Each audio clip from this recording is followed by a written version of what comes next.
Boa tarde a todos. Estamos começando mais um seminário integrado à Saburo Massuda.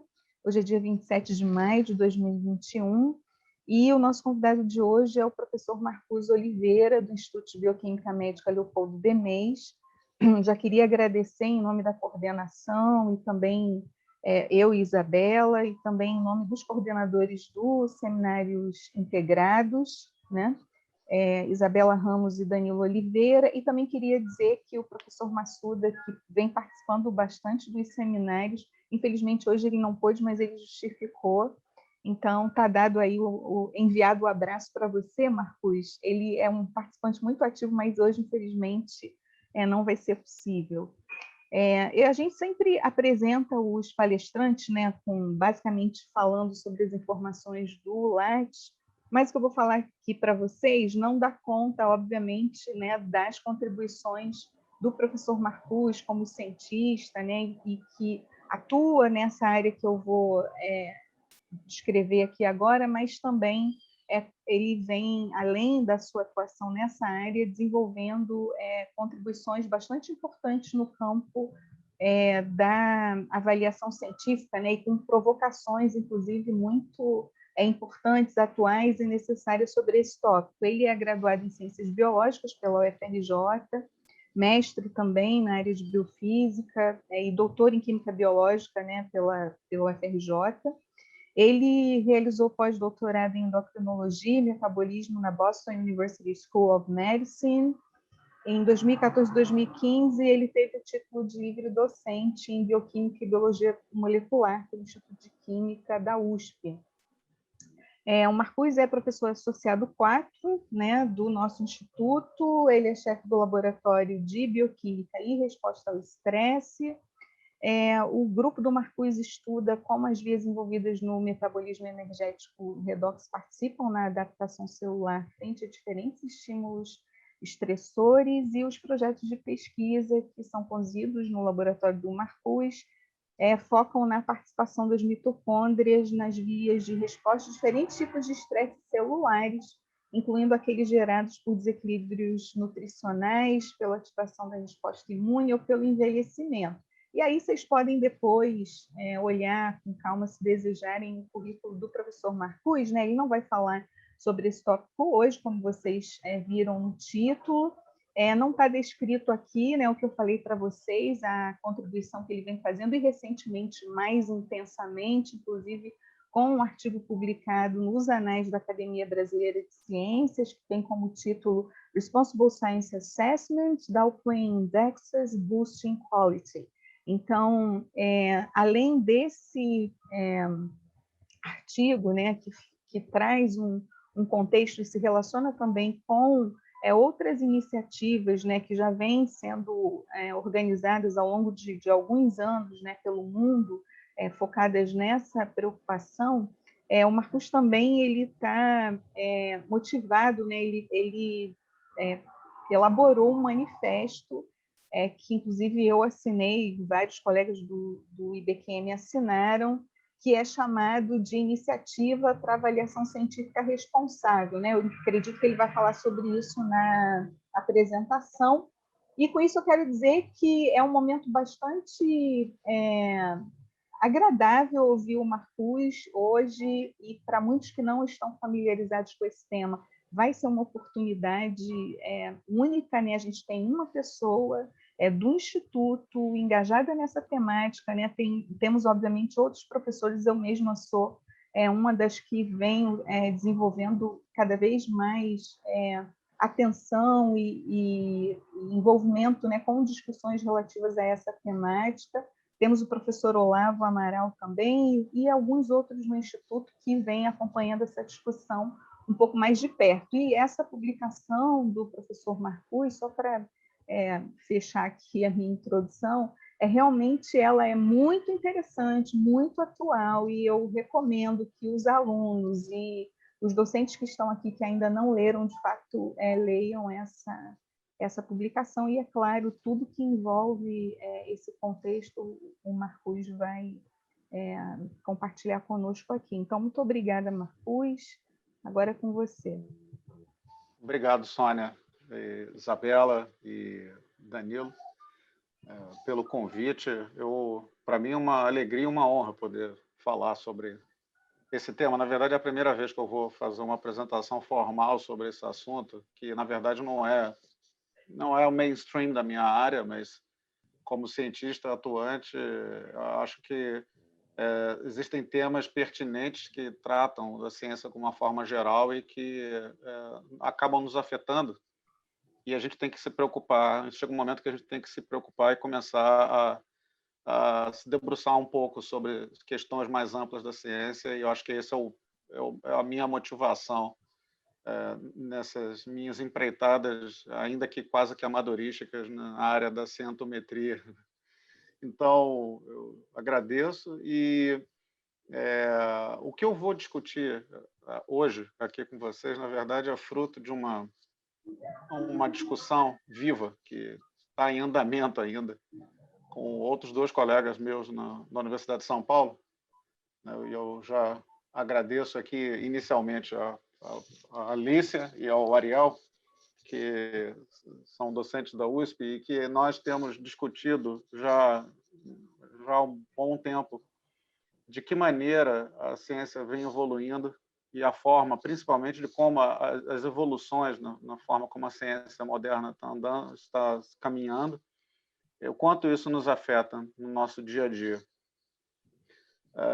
E o nosso ponto de partida, eu quero dar início, o ponto de partida dessa discussão, na verdade, começando com as universidades, a visão histórica das universidades. As universidades como as casas, historicamente, como as casas do pensamento livre, mas que, ao longo dos anos, nós percebemos que certas práticas, certas atitudes vêm mudando radicalmente a forma como as universidades vêm trabalhando e atuando na ciência, na academia, principalmente sob o ponto de vista da interferência da indústria. Interferência no sentido de práticas que são comuns no meio corporativo, que foram adotadas e foram incorporadas ao nosso jargão, ao nosso linguajar, à nossa cultura de fazer ciência, além da burocracia, claro. Então, termos que eram antigamente eram associados somente ao mundo corporativo, como excelência, produtividade e impacto,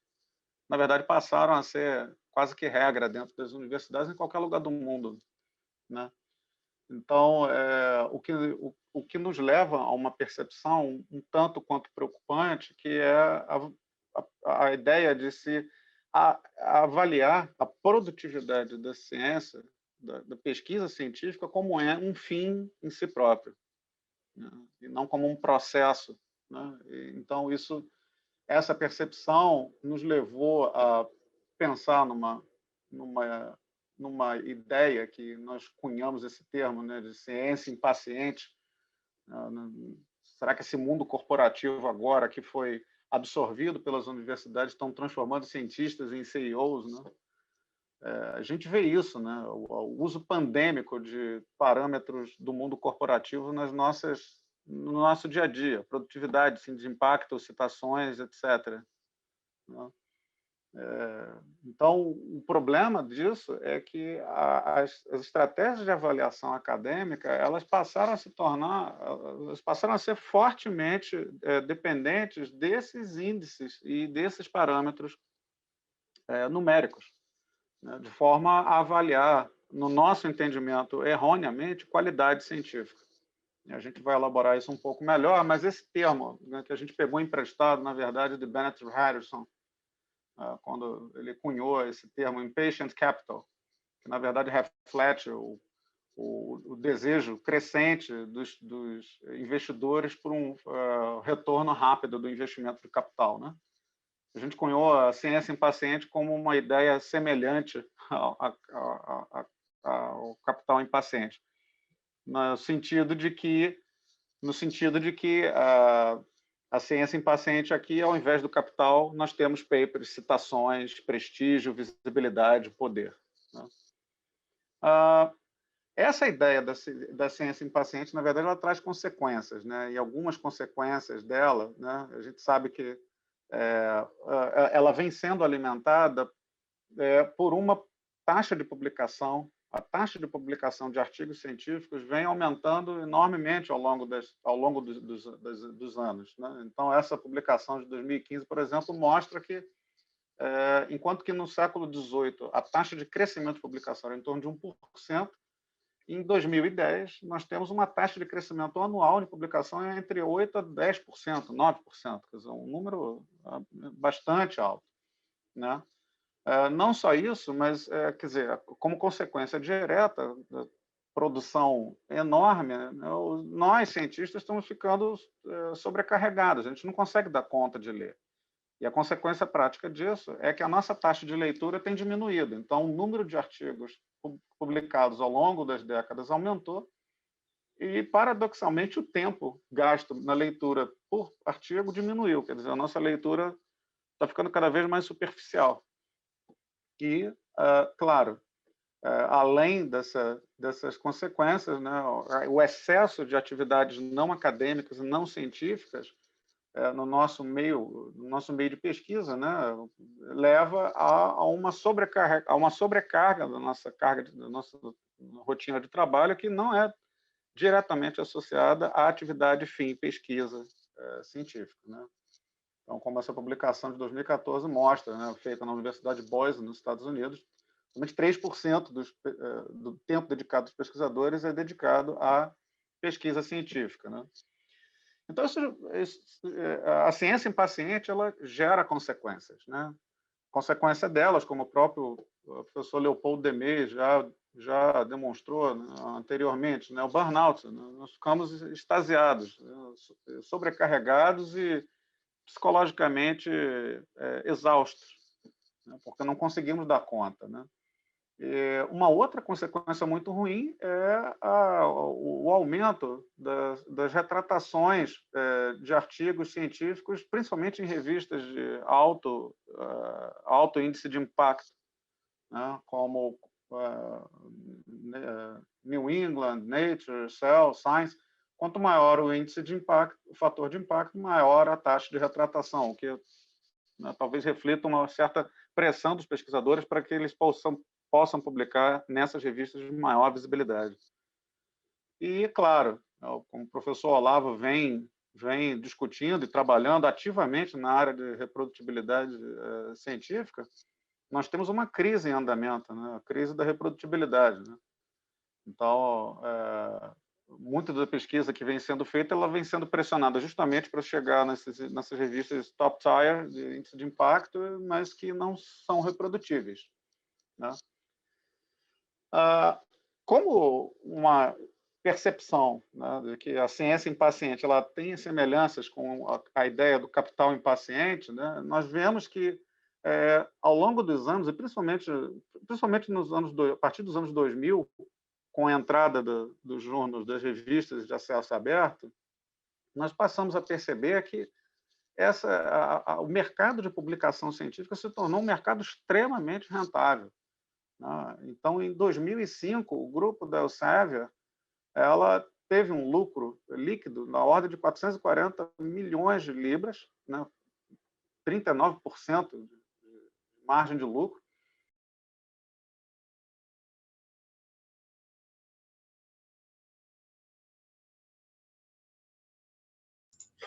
Oi, Marcos, seu áudio está desligado.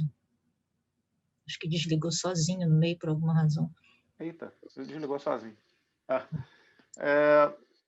Essa margem de lucro de 36% na Elsevier em 2010, ela é maior do que a das grandes indústrias, como a Apple, como a Amazon, Google.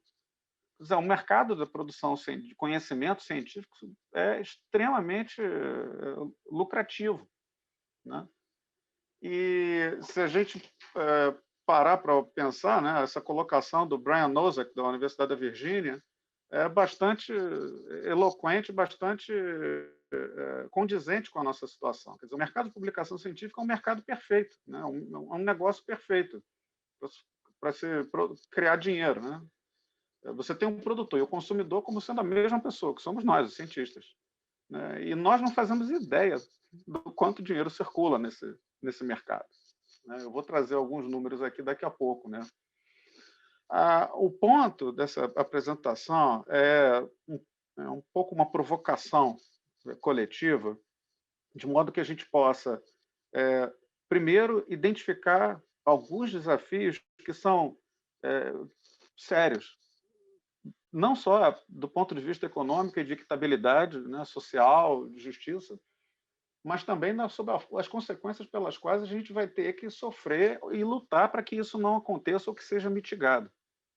Eu vou trazer aqui alguns exemplos que, nos próximos 3 anos, eu não tenho dúvida de que nós vamos passar por uma revolução na forma como nós vamos publicar os artigos científicos. Então, eu vou trazer 3 desafios aqui, e, na verdade, como pontos de discussão. Esse é o primeiro deles, superar o paradigma atual da publicação científica, e particularmente no modelo Open Access. Para isso, eu preciso trazer uma explicação breve sobre como se dá o processo de publicação, quais são os modelos de publicação científica. Nós temos um modelo tradicional, baseado em assinaturas, em que os centros de pesquisa, as universidades, pagam uma taxa anual ou semestral para as grandes editoras, e essas universidades, esses centros, passam a ter acesso livre e restrito ao conteúdo dessas revistas. Para aquelas revistas pelas quais a universidade não pagou o acesso, existe o acesso paywall, quer dizer, o indivíduo paga um acesso àquele artigo, àquele capítulo de livro, né, pagando uma taxa que é bastante alta, né, em torno de $20 a $30. Né. A partir no início dos anos 2000, se estabeleceu, né, o modelo chamado Open Access, de acesso aberto, aonde, uma vez publicado o artigo numa revista chamada Open Access, qualquer um pode ter acesso ao conteúdo desse artigo permanentemente e livremente. A questão é que o custo de publicação desses artigos, ao invés de ser feito pela instituição, ele é feito pelo indivíduo, pelo pesquisador, né? Através de taxas por página, né? Paga pelo autor, né? Chamado APC.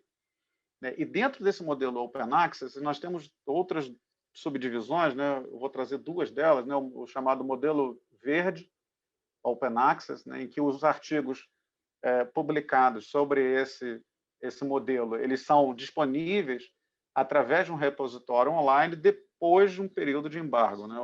E, na verdade, o artigo fica disponível por um modelo de self-archiving. Você mantém o artigo e você pode disponibilizar depois de um certo tempo. Ou o modelo Golden Open Access, em que os artigos aceitos são livremente disponíveis e permanentemente para qualquer um, né? E os direitos de cópia são mantidos pelos autores.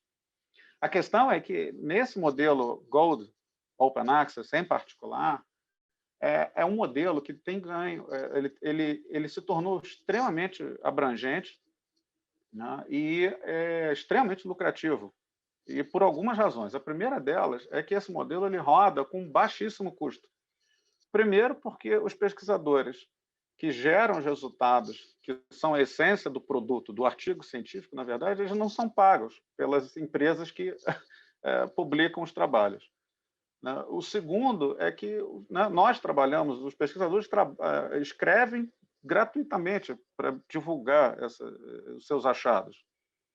Terceiro, porque boa parte do custo de publicação, né, de geração e de sustentação da pesquisa, ela é feita através de financiamento público, né? Então, as empresas não gastam, a indústria não gasta dinheiro na geração e na sustentação de toda uma massa de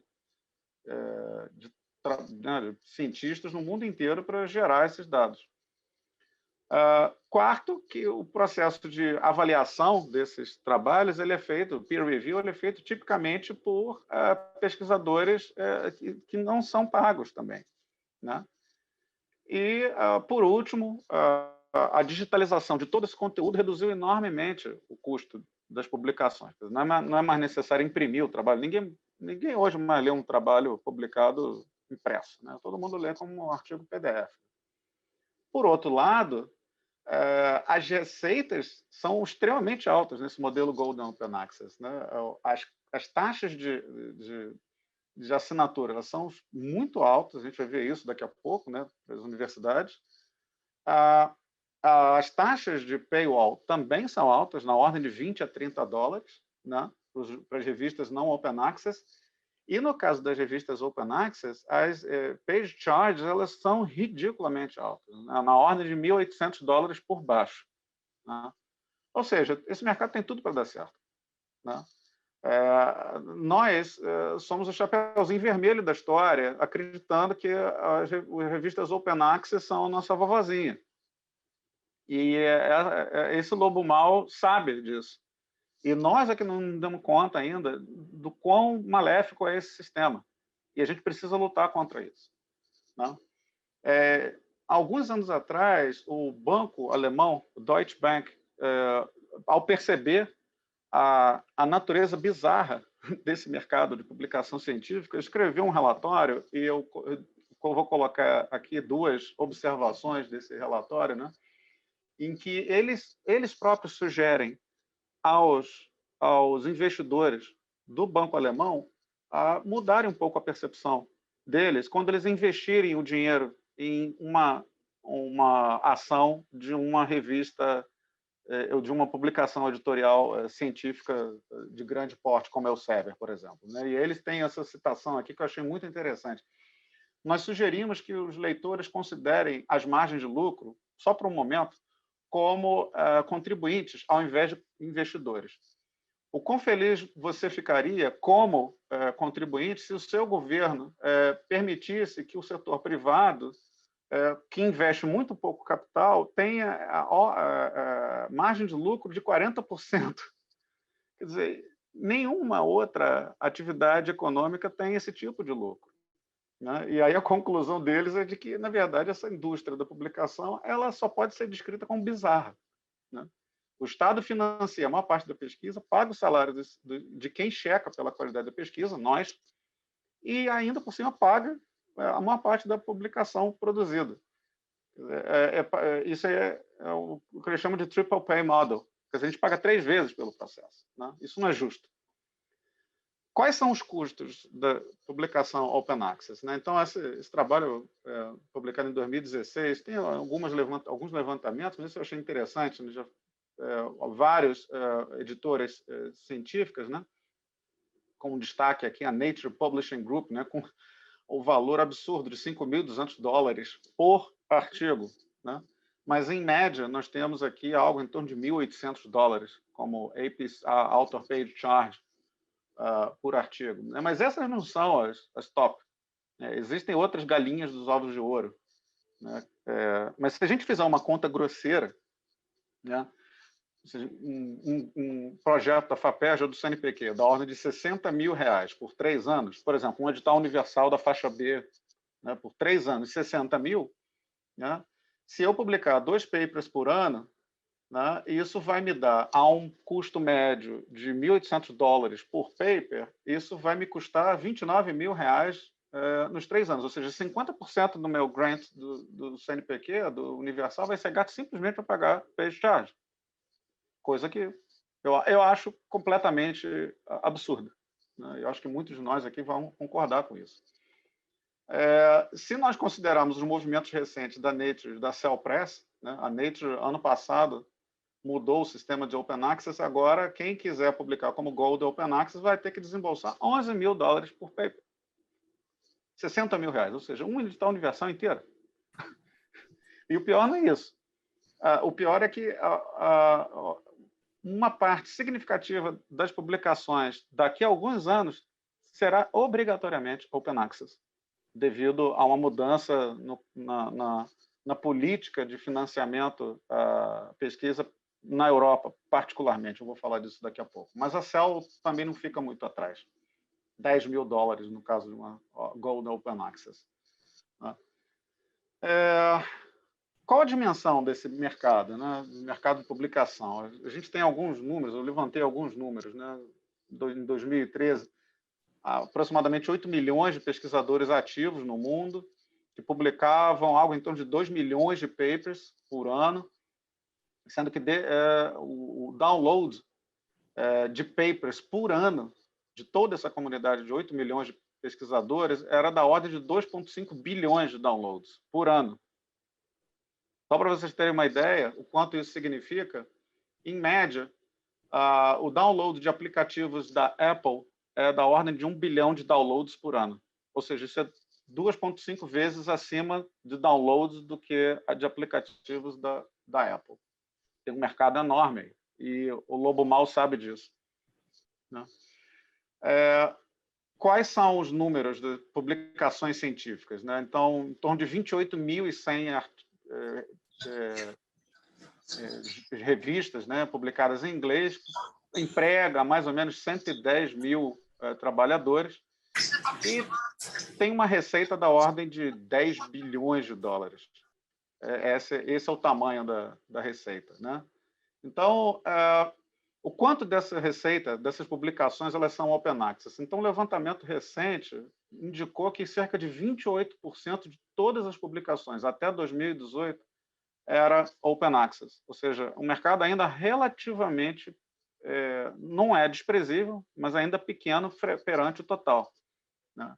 É claro que isso depende de algumas áreas. Por exemplo, na área de medicina tropical, 84% de toda publicação até 2018 já era open access. No caso de farmácia, de ciências farmacêuticas, por exemplo, isso é só em torno de 7%. A questão é que o lobo mau está de olho nisso aqui. As revistas que são open access ou ainda não são open access, mas querem se tornar, elas estão de olho nesses outros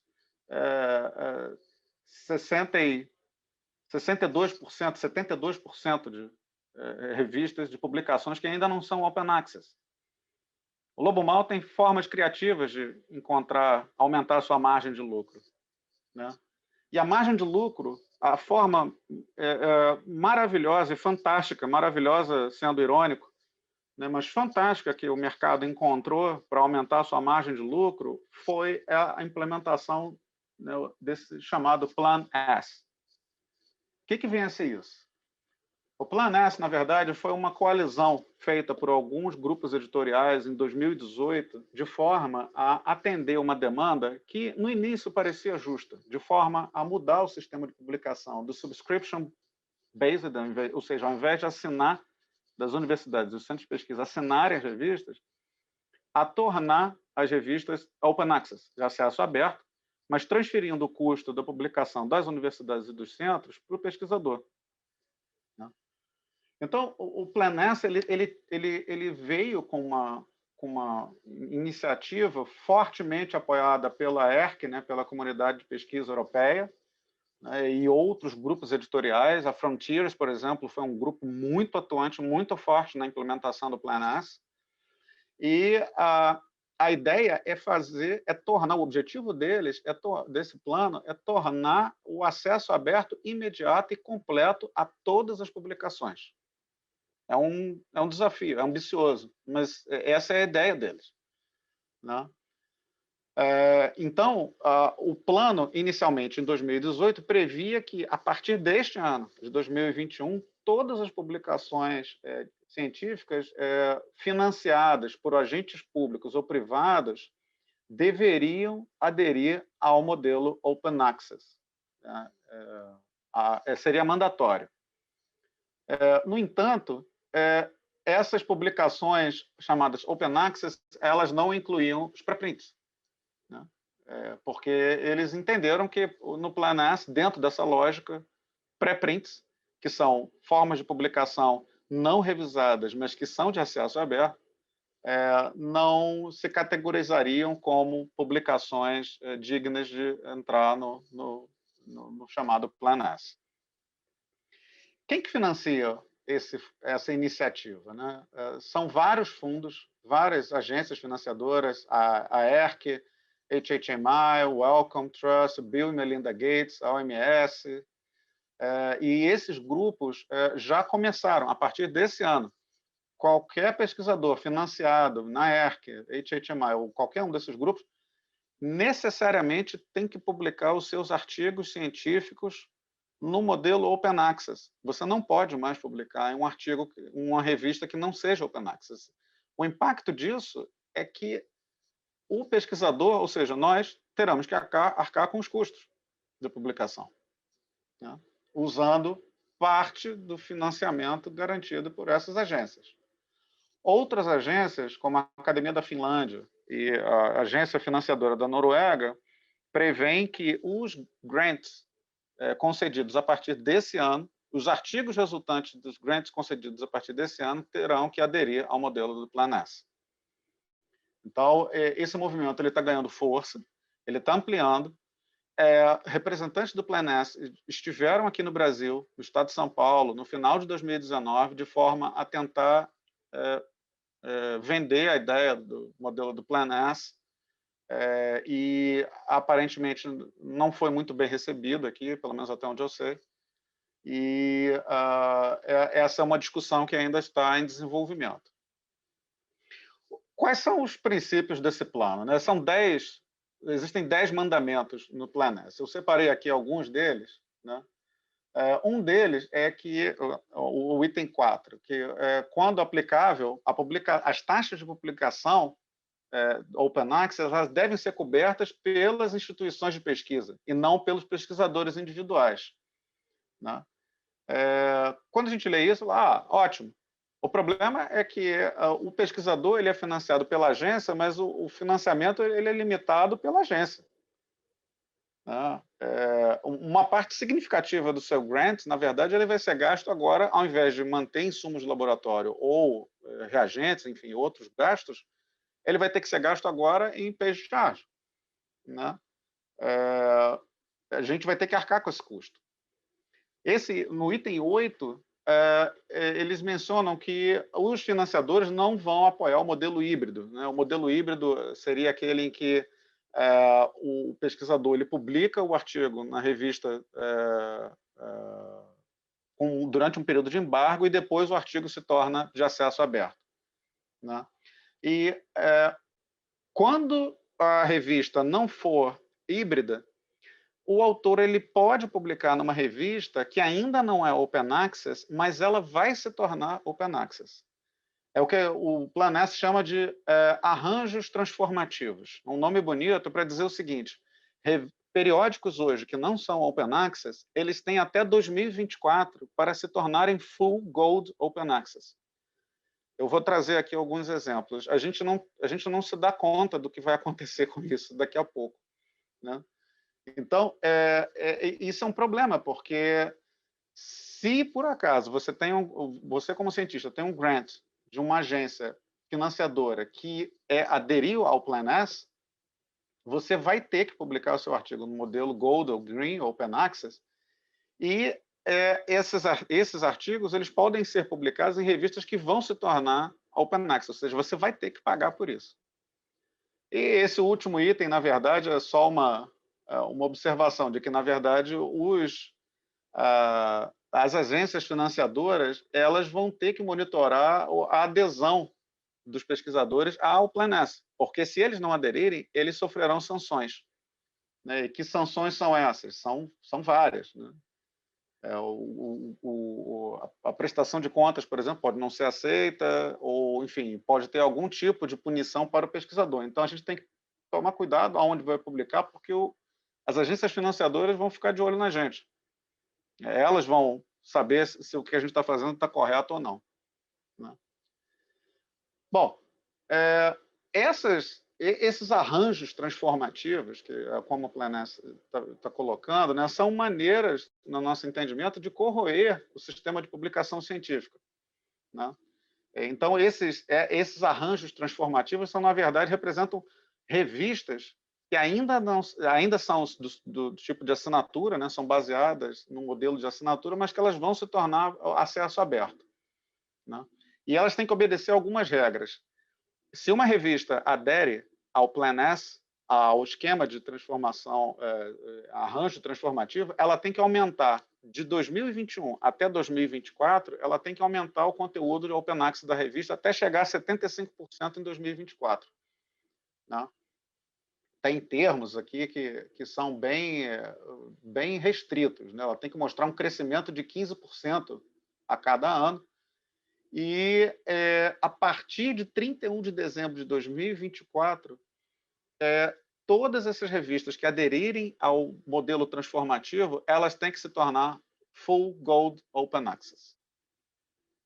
Várias revistas vão passar por essa transformação, né? Mas o Lobo Mal parece ser bonzinho, né? Porque ele diz o seguinte, que, na verdade, a receita que as revistas terão pela adesão ao modelo Gold Open Access, as editoras elas vão extrair o equivalente na taxa de assinatura, do subscription, para você não pagar às vezes pela mesma coisa. É como se isso fosse uma benesse. Né? Quer dizer, isso é mais do que uma obrigação, e o que a gente vai ver aqui, na verdade, é que o custo muito provavelmente vai aumentar para todo o sistema. Né? Então, na verdade, o Plan S ele prevê que há políticas de isenção, de waiver, de modo a atender às demandas em determinados locais. Por exemplo, países que têm um financiamento à pesquisa não muito robusto, né? Então, por exemplo, países considerados pelo Banco Mundial como low income economies, eles terão isenção total das page charge, enquanto que países considerados pelo Banco Mundial como lower middle income economies, eles terão desconto.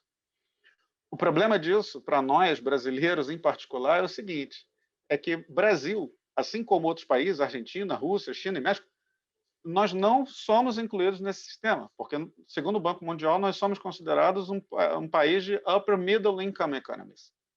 Ou seja, nós não teremos nem a porta aberta, que hoje ainda existe, de você pedir ao editor da revista para publicar, para pedir o waiver, né, o full waiver. Nesse sistema, a gente não vai ter mais isso. E a gente tem que lutar contra de alguma maneira. Né? Bom, então a publicação gratuita, ela parece que ela está com os dias contados. Né? E se a gente entra lá no site da Plan S e vai ver quais são as revistas que aderiram aos Transformative Arrangements, a gente vai ver, claro, todo o grupo da Springer Nature, né? Mais de 1.700 revistas, BMJ, a Elsevier, a American Journal of Tropical Medicine, eu achei surpreendente, né? Eu não imaginava que eles fossem aderir.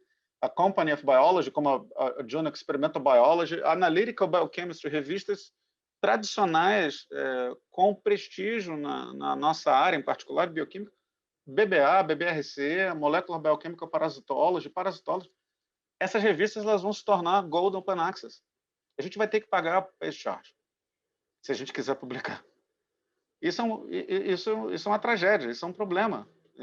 Considerando a nossa realidade atual, o que se desenha lá fora do que vem para cá é assustador. Né? Se nós considerarmos... será que esse novo sistema é trocar 6 por meia dúzia? Porque a gente pode pensar o seguinte, bom, se o custo de APC significa necessariamente que vai abater do custo do periódicos CAPES, da assinatura, talvez seja trocar 6 por meia dúzia. Na verdade, não. Pelo menos é o que eu acho. Eu levantei o quanto o governo brasileiro pagou pelo periódicos CAPES no ano passado, né, 480 milhões de reais, que dá mais ou menos ao câmbio dessa semana de 91 milhões de dólares. Isso foi o que o governo brasileiro pagou pelo periódicos CAPES no ano passado. O Brasil publica, em média, em torno de 46 mil papers ao ano. Eu fiz esse levantamento entre 2013 e 2018. E se a gente considerar, né, se o Brasil adota o Plan S, e se todos os artigos que o Brasil publica, numa média, considerando uma média de 1.825 dólares de APC por paper, pegando aquele valor médio que eu mencionei no início da apresentação, a gente vai chegar a um valor de mais ou menos 85 milhões de dólares. Ou seja, 85 milhões de dólares seria o valor médio que o Brasil pagaria para custear a adesão ao Plan S de todos os seus artigos, considerando que todos eles serão publicados como um modelo Open Access.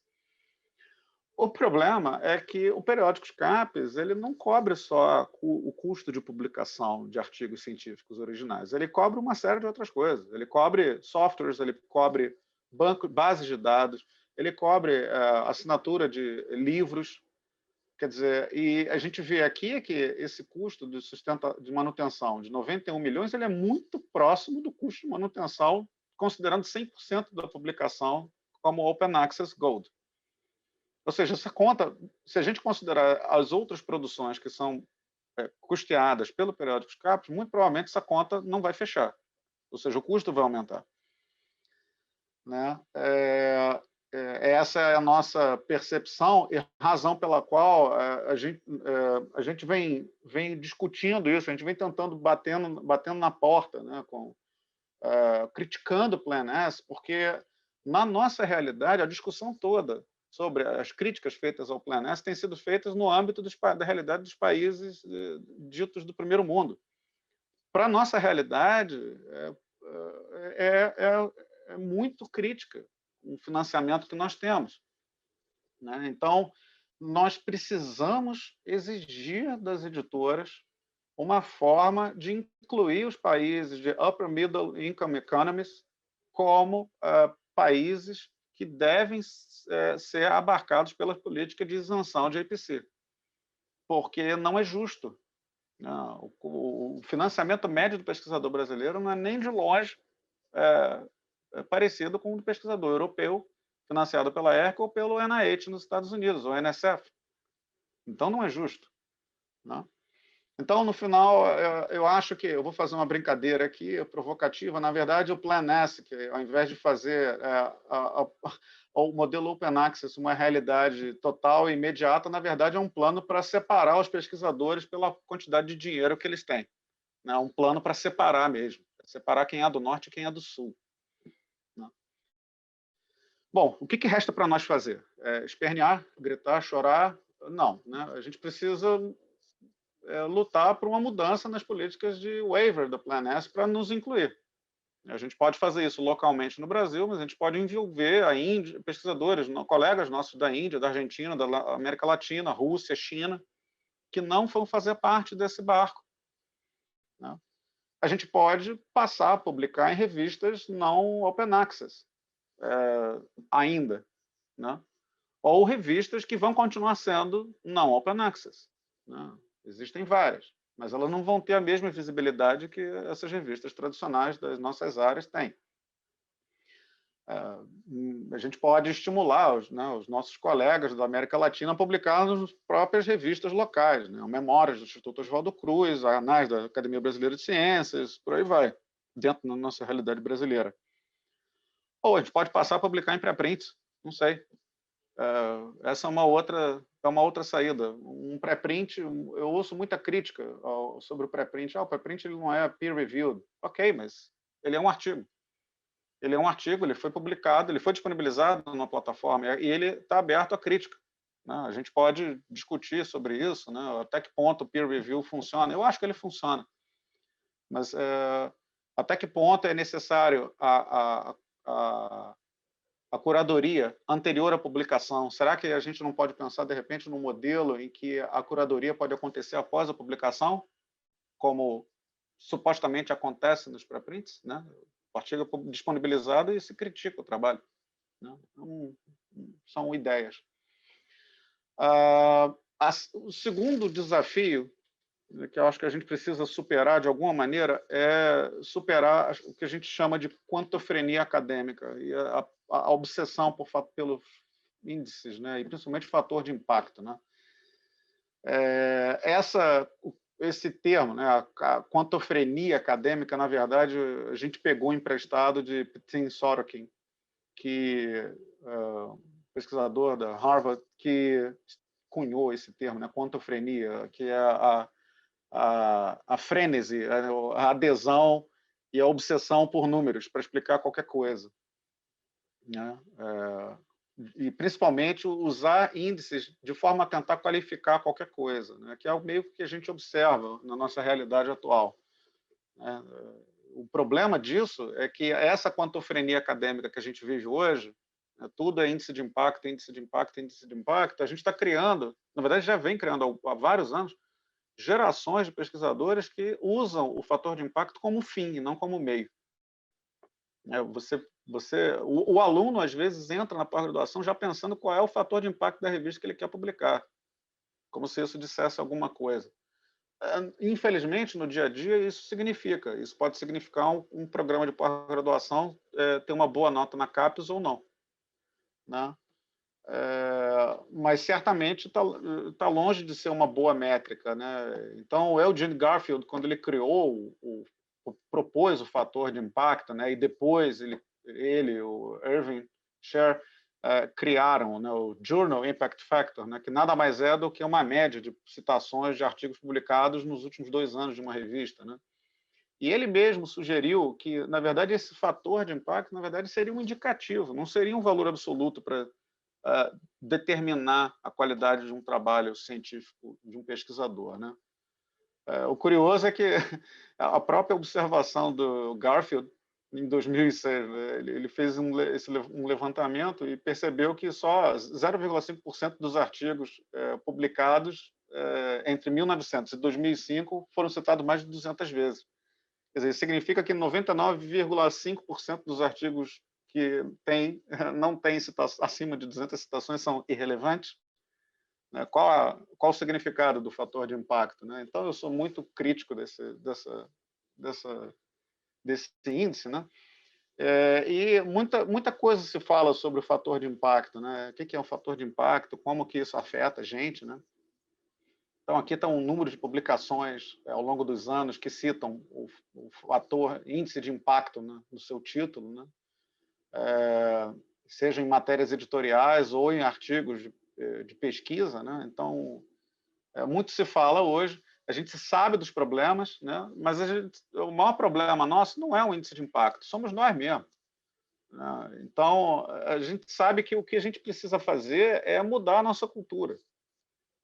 A gente precisa avaliar o trabalho dos nossos pares de uma maneira que não leve em consideração a capa. A gente não vai avaliar o livro pela capa, pelo índice de impacto, né? Na hora que a gente entra no currículo Lattes de um pesquisador, na hora que a gente vai avaliar, o currículo Lattes coloca lá o Impact Factor, como se isso fosse um carimbo de qualidade, né? E não é por aí, né? Então, o que a gente precisa fazer, eu sei que isso é difícil, e esse, na verdade, é o intuito dessa discussão de hoje, né? É a gente tentar começar a colocar isso na nossa cabeça de que a gente precisa mudar a nossa cultura.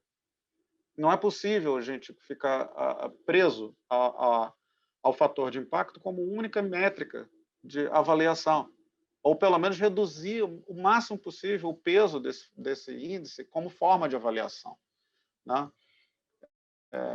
Então, o fator de impacto ele tem uma série de problemas. O primeiro deles é que ele não usa a mediana das citações, mas a média. Então, isso por si só já introduz um bias enorme. Ele esconde as taxas de citação por área, existem características específicas da área. O próprio cálculo do Journal Impact Factor, não do Impact Factor, mas do Journal Impact Factor, ele é meio que uma caixa preta, é difícil de saber exatamente como que o fator de impacto daquela revista ele é calculado. Né? Houve algumas iniciativas, eu sei de algumas iniciativas que foram feitas de modo a tornar o processo mais transparente, mas isso, para mim, continua sendo um pouco nebuloso.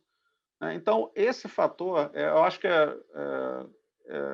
é mais do que claro que ele não expressa, ele não é uma boa métrica. Né? E existem outras métricas, né? O índice H, o índice G, Eigenfactor, Journal Science Rank, vários. O que não falta hoje são índices. Mas não importa o índice ele é uma medida acessória, ele tem que ser visto como uma medida acessória, ele não pode ser usado simplesmente como uma forma de parametrizar a ciência, a qualidade da ciência. Então, a nossa quantofrenia ela não vai ser resolvida simplesmente trocando o Journal Impact Factor pelo H-Factor ou pelo qualquer que seja o factor, o índice que seja criado. O índice não pode ser um fim, ele é um meio. Né? E é claro que na hora da avaliação fica muito mais fácil se simplesmente a gente colocar toda a complexidade da contribuição científica de um indivíduo em um único número. Mas, por outro lado, ninguém quer ser transformado num número, né? Não é confortável nem agradável para ninguém. Né? Então, a gente entende que, embora a parametrização por índices ela seja importante, ela tem o seu papel de modo a assessorar os avaliadores, ela não pode ser o principal fiel da balança. Ela tem que ser baseada, essas avaliações, elas têm que ser baseadas em uma análise qualitativa e subjetiva. Até porque a ciência, ela é subjetiva por natureza, né? Existem medidas que são objetivas, mas a extrapolação das observações feitas pelo cientista, elas são subjetivas. A forma como cada um vai correlacionar, vai contextualizar suas observações é baseada nas suas experiências individuais, né? E, claro, com a contextualização da literatura, mas elas são percepções que são subjetivas, né? E a gente acha que essa avaliação qualitativa, subjetiva, ela é muito importante. Então, peer review, pelo menos na nossa concepção, ele tem que mudar de uma forma menos objetiva e se tornar mais subjetiva. Com isso, reduzindo o peso dos índices, né, e reduzir a obsessão pelo impact factor, né? Existem estratégias que vêm sendo ventiladas já há vários anos. Eu trago essa do Boulder Stern, que foi publicado na PLOS Biology há 2 anos atrás, do HHMI, em que é possível, por exemplo, bonificar os revisores a partir dos seus pareceres, tornar o peer review um processo que seja qualificável e que seja mensurável, de modo que o pesquisador se sinta motivado a dar um bom parecer, porque esse é o principal gargalo do processo de peer review, pelo menos no nosso entendimento, é a avaliação subjetiva, mas a qualidade do parecer. Muitas vezes os pareceres eles não são muito bem feitos de uma maneira, né? E isso, obviamente, coloca em risco a qualidade do processo de peer review, né? Então, a forma de... Essa é uma ideia interessante, né? Incluir os peer reviews como parte do processo de avaliação. A EMBO vem fazendo isso, a eLife vem fazendo isso, e outras revistas top tier vêm fazendo isso, né? Por exemplo, colocando os próprios pareceres dos avaliadores com um DOI próprio. Quer dizer, a sua revisão, porque é um processo, o processo avaliativo de um trabalho científico, né, que termina na publicação, ele depende do trabalho do bom revisor. O bom revisor ele vai passar um tempo, ele vai olhar a literatura, ele vai olhar o trabalho, ele vai olhar os resultados e vai colocar as suas contribuições de modo a aprimorar o trabalho, né? Então, isso toma tempo, isso toma uma quantidade enorme de energia e isso tem que ser, isso tem que ser reconhecido por nós, né? E nós ainda não temos uma estratégia muito difundida, né? Essas revistas, embora ainda disponibilizem, ela não é quantificável, né? Para que a gente possa ser reconhecido efetivamente, né? Bom, existem maneiras de melhorar a avaliação científica, né? Eu trago aqui um exemplo, né? A chamada regra dos 5, né? Em que várias instituições, agências financiadoras, usam essa regra dos 5, né? Cite as suas 5 contribuições mais importantes da sua carreira, ao invés de simplesmente colocar uma lista de todos os papers publicados na sua carreira. Um exemplo, na Austrália, parece que o recrutamento, né, de universidades na Austrália parece que vem usando isso com bastante sucesso. Então, essas regras elas podem ser usadas, por exemplo, incluir outras formas de avaliação, por exemplo, orientações e peer review. Quer dizer, são formas subjetivas de qualificar, principalmente em processos de recrutamento, maneiras alternativas que não simplesmente contar papers, contar citações e fator de impacto. Bom, o terceiro e último ponto, se eu ainda tiver tempo, o desafio, né, seria repensar aonde nós gostaríamos de publicar, colocado esse cenário desafiador na nossa frente. E aqui eu quero trazer uma outra preocupação que vem nos afligindo, que é o que popularmente conhecido como journal branding.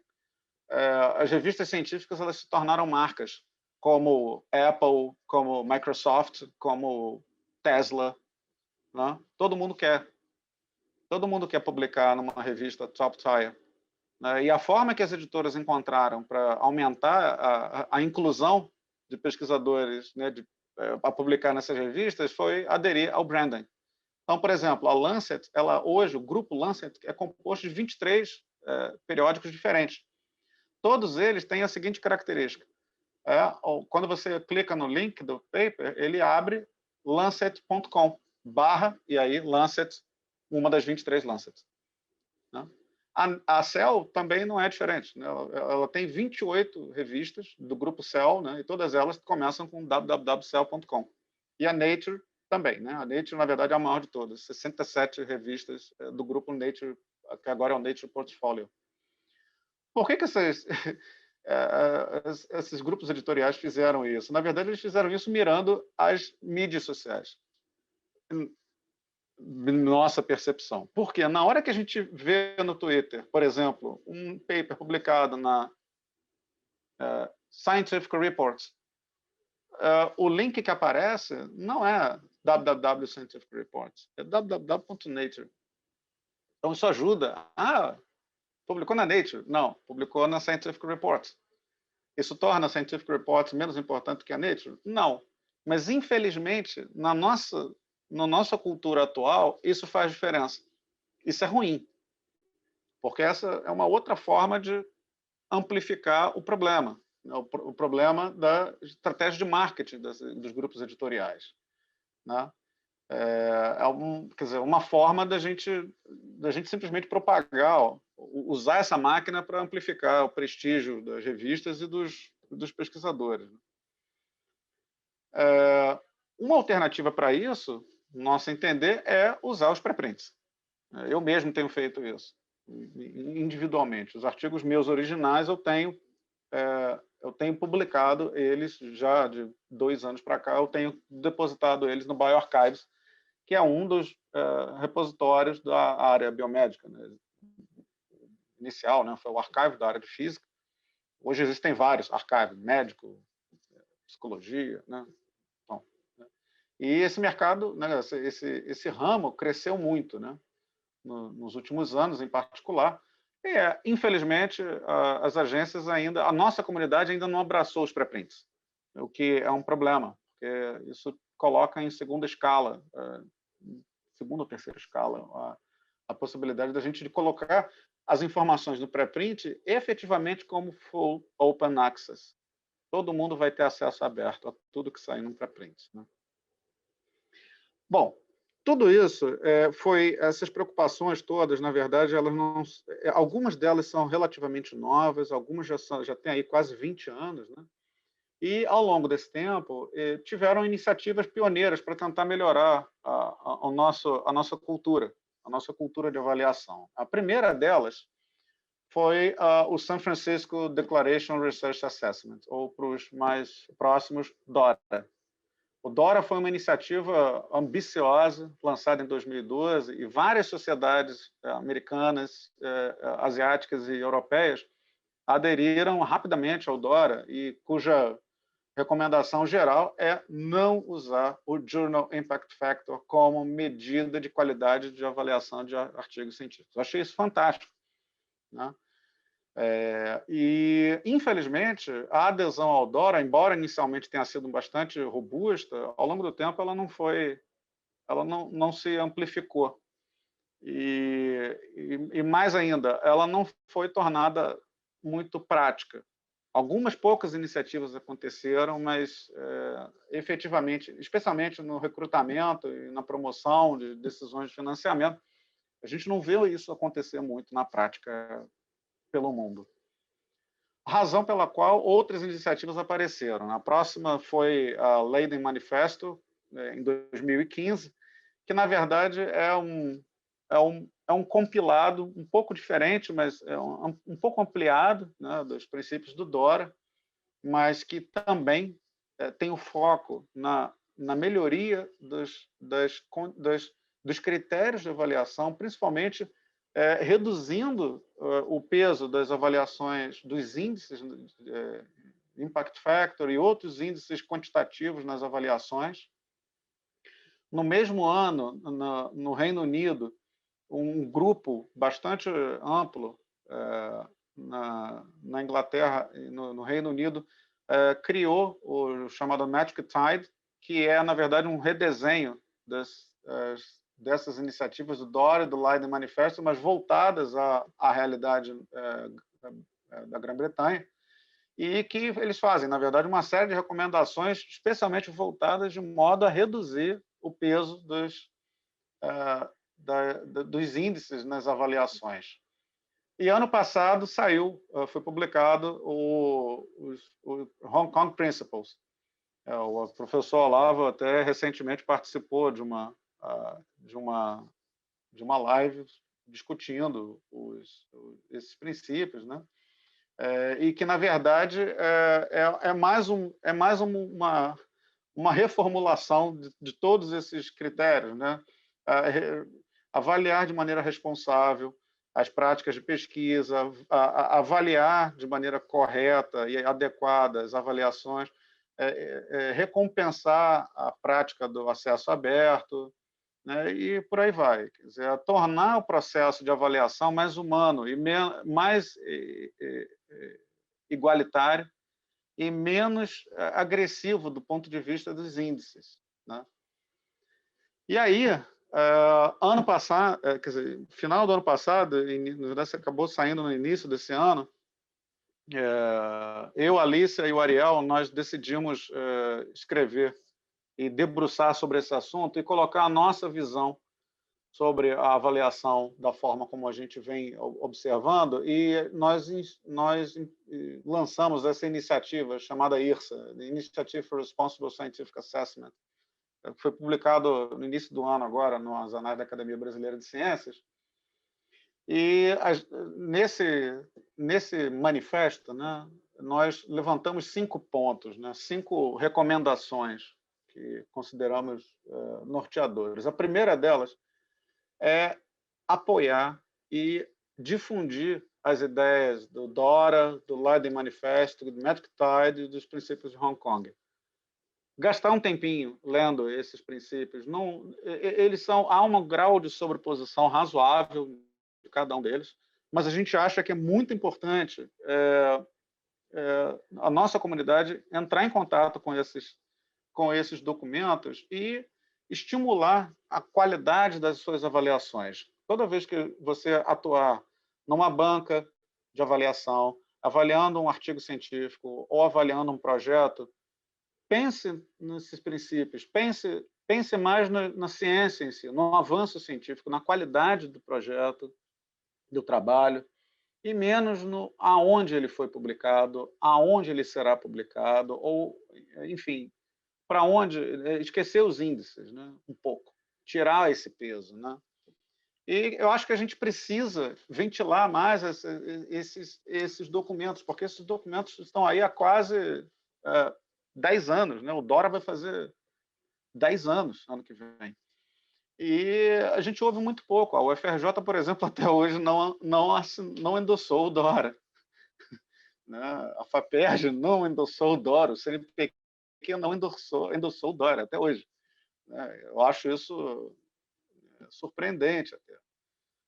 O segundo ponto é melhorar a qualidade dos processos de avaliação.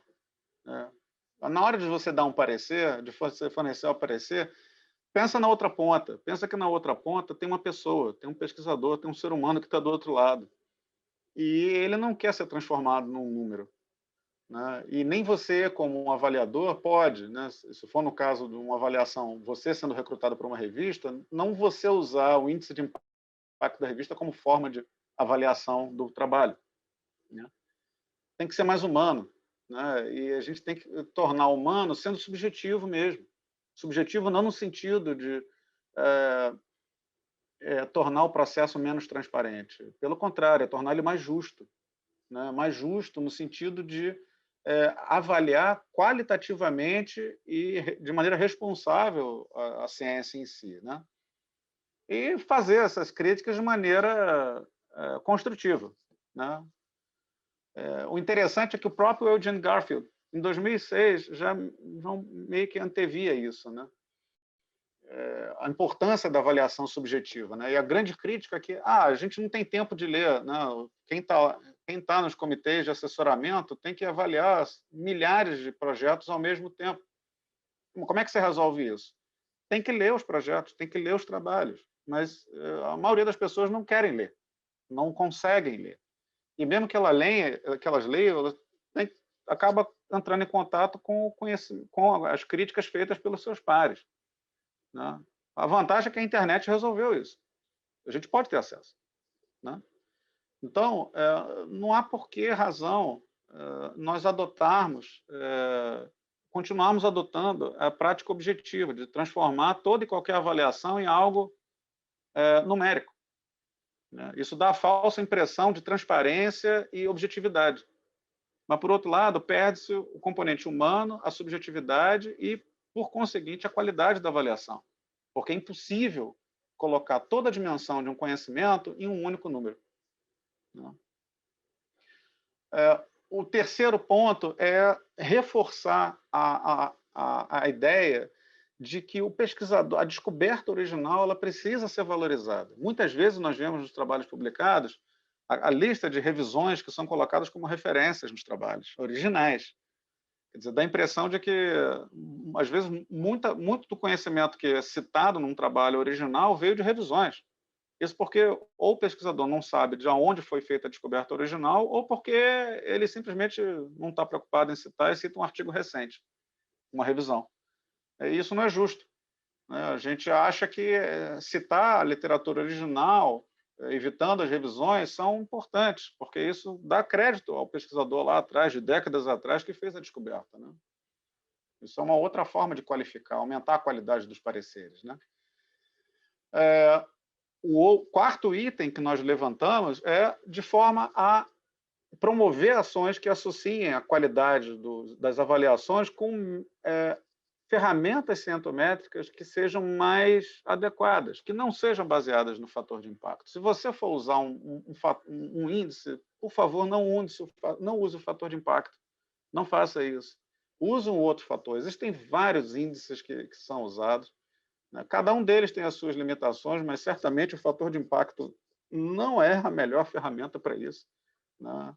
Eu não sou especialista, mas eu conheço pelo menos minimamente alguns deles e sei que o fator de impacto é de longe o menos adequado para isso, né? Então, nós temos que discutir as falhas nesses índices, né? E como a gente pode melhorar esse sistema, né? E o último item, o quinto e último item, é estimular os nossos colegas, né, a submeter e publicar os seus artigos em revistas que sejam mantidas por cientistas ativos, ou que sejam revistas que sejam apoiadas por sociedades científicas, né? E isso é particularmente importante no cenário atual, em que muitas revistas que foram lançadas nos últimos anos têm o seu corpo editorial editores profissionais, que não necessariamente são cientistas ativos, o que é muito ruim, né? Especialmente em revistas que gozam de grande visibilidade, né? Então, a ideia é que a gente possa estimular essas ideias e publicar nas revistas tradicionais das nossas áreas, claro, considerando todo esse desafio, né, do Plan S, se a gente consegue, de alguma maneira, tornar esse processo de transformar as revistas atuais em revistas open access sobre a ótica da Plan S, mas de uma maneira que nós possamos publicar de uma maneira que não seja economicamente injusta conosco, né? Essas ideias propostas pelo IRSA, na verdade, a gente já circulou o IRSA por alguns fóruns, né? E, no momento, o IRSA ele foi adotado como parte da biblioteca do DORA. Então, o DORA nos endossou como uma iniciativa positiva dentro da ideia dos princípios que norteiam a avaliação qualitativa. Então, isso foi um desfecho muito interessante. E isso deve ser divulgado, né? E nós temos também uma petição, né? Esse é o link da petição, eu vou colocar aqui depois no chat. quem tiver interesse, quem concordar e quiser ler sobre os princípios do IRSA, por favor, faça e espalhe essas ideias entre os seus colegas, porque nós consideramos que, especialmente na realidade brasileira, nós precisamos considerar o que vai acontecer a partir de 2024, quando esse cenário de publicação open access obrigatório se tornar realidade para nós. O que nós vamos fazer a partir de 2024? Não? Bom, eu acho que é isso, né? Então, nós, como comunidade científica, estamos discutindo entre nós, produzindo ciência e olhando para as nossas áreas, para os nossos laboratórios, para os nossos projetos, para os nossos alunos, e a gente está esquecendo de ver que existe um elefante na nossa sala que está ali e a gente tem que fazer alguma coisa. A gente tem que fazer alguma coisa e fazer rápido. Frente a todo o desafio que a gente tem na nossa realidade brasileira, né, a gente ainda tem esse elefante dentro da nossa sala que corre o risco de nos atropelar em alguma hora. Mais uma vez, eu quero agradecer a atenção de vocês. Desculpem se eu passei muito do tempo. Eu quero agradecer mais uma vez a Alícia e ao Ariel pelas discussões, que sempre são muito motivadoras e contínuas, né? E as agências de fomento que sustentam o meu laboratório até hoje. Obrigado.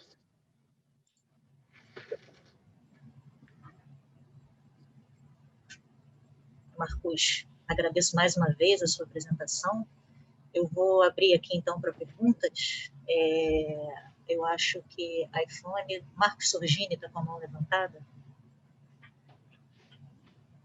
Marcos? Oi, estão me ouvindo? Sim. Sim, sim. Ah, tá. Não, Marcos, eu queria te dar os parabéns, achei excelente sua apresentação, acho que é tudo muito pertinente. Pô, obrigado, Marco. Agora, eu queria colocar só que se a gente encontrar uma forma, que eu acho que é difícil, enfim, de colocar que seja dentro dessa questão do Plano S, né, de incluir o Brasil e outros países, obviamente, Argentina, Chile, como participantes desse direito a um waiver, ou pelo menos parcial, uma coisa, acho que eu já discuti isso, inclusive, com você, quer dizer, você levantou muito a necessidade da questão do peer review ser mais qualificada. E isso, obviamente, é uma coisa que dá trabalho e toma tempo. Uhum. Né? E eu acho que muitos de nós aqui da bioquímica, a gente recebe algo tipo 1 a 2 artigos para dar parecer por mês, sei lá, alguma coisa desse tipo. Então, acho que se a gente for apresentar solicitações, uma coisa que talvez devesse ser incluída é que, obviamente, eles não têm, e nem sei se faria sentido, eles nos pagarem por esse trabalho. Mas a gente podia sugerir que você fosse automaticamente, à medida que você vai trabalhando para a revista, gerando descontos para, se em algum momento você quiser publicar nela. Por exemplo, você faz um review, você tem direito a, sei lá, 10% de desconto, 2, 20, por aí vai. Eu acho que isso também contribuiria para melhorar a qualidade, porque as pessoas iam ter mais interesse em fazer bem feito. Pode, obviamente, ter algum tipo de avaliação da qualidade desse parecer, mas eu acho que seria uma coisa interessante. Eu acho, Marcos, esse é excelente ponto. Eu acho que isso seria uma forma de barganha. E vou dizer isso, inclusive, com uma experiência pessoal. Há 5 anos atrás, eu publiquei um trabalho na PLOS ONE e eu pedi o waiver. E a revista hesitou muito em me conceder o waiver. Eu queria o full waiver porque eu não tinha dinheiro, né? E a revista hesitou muito em me dar o full waiver. Eu tive que enviar, inclusive, os extratos da minha conta do Bradesco, da FAPERJ e a minha pessoal do Banco do Brasil. Sim. Não foi suficiente. Só depois em que eu argumentei com a revista. Veja, desde 2009, eu dei 23 pareceres para esta revista. Jamais fui pago por ela. Sempre paguei o full page charge. Por que vocês não podem me conceder um waiver pelo menos uma vez? Aí eles me concederam. Então, eu acho que essa ideia, Marcos, eu acho que se encaixa perfeitamente dentro da ideia que foi levantada pelo pessoal da HHMI, do Bob Stern, de modo a tornar o parecer do revisor de um artigo científico com DOI. Por quê? Porque aí ele passa a ser indexado. Se ele é indexado, você tem a prova. Está aqui, ó. Eu dei o parecer. Né? Então fica muito mais fácil de rastrear. Eu acho que essa é uma saída. Quer dizer, é um caminho. Pode não ser o único, mas eu acho que essa é uma saída também. Sem dúvida. Ok, obrigado. Parabéns. Obrigado.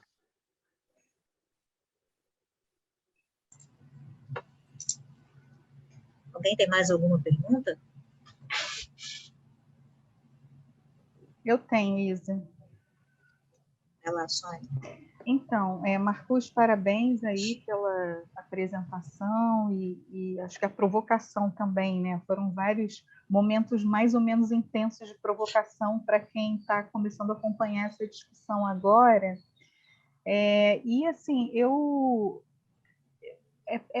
a gente, quando começa a ver as críticas, né, sobre o Plano S, por exemplo, você mesmo falou sobre isso, né? Assim, a gente tem, com essa implementação, pela própria origem, né, dos países que começaram enfim, se envolver um pouco mais e implementar ações na direção do Plano S, a gente vê, de fato, uma crítica que me parece muito pertinente sobre o aumento das desigualdades mesmo. Você tira as barreiras dos leitores, mas você cria barreiras para os autores.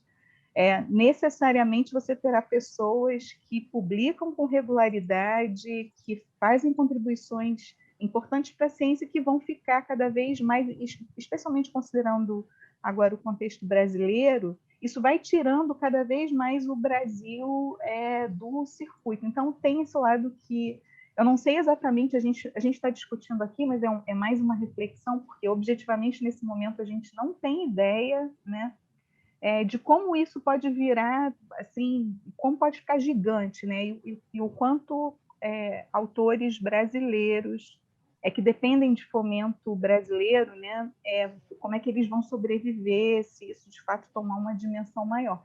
Então, eu não faria nenhuma pergunta sobre isso, apenas isso me motiva a pensar num cenário talvez assim um pouco mais delicado, né?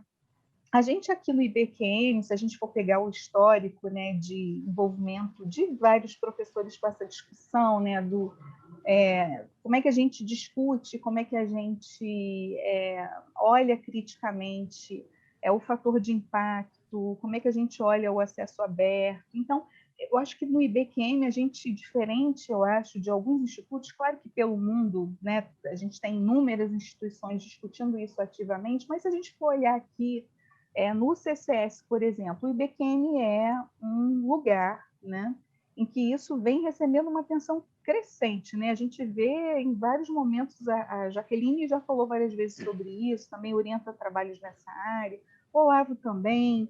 Eu tenho uma conexão muito forte por conta das questões de integridade científica envolvidas nessas transformações, né? E o próprio Manifesto de Hong Kong chama muito atenção para isso, porque você acaba tendo um ambiente de pesquisa que vai ficar cada vez mais desigual e injusto para quem está chegando também.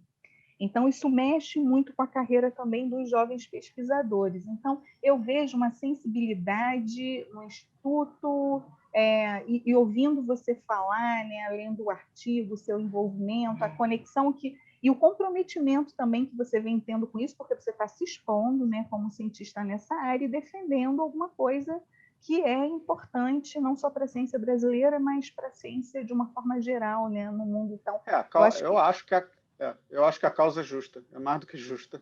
Exato. Vai ter muita gente que vai ficar de fora, e nós todos vamos ficar de fora. Se a gente não se der conta do tamanho desse problema do Plan S, a gente vai ser excluído. Exato, mas é aí que Por vem a um minha lado, eu provocação, fico até Marcos. pensando assim, Sônia, fazendo uma outra provocação, eu fico pensando, às vezes, no seguinte: toda a discussão que a gente tem, né, todos os problemas do Qualis, né, o Qualis é injusto porque usa fator de impacto, a revista que era tem fator de impacto baixo, ela é colocada como A1 ou ao contrário, aquela coisa toda Isso. que a gente sabe. Isso vai acabar.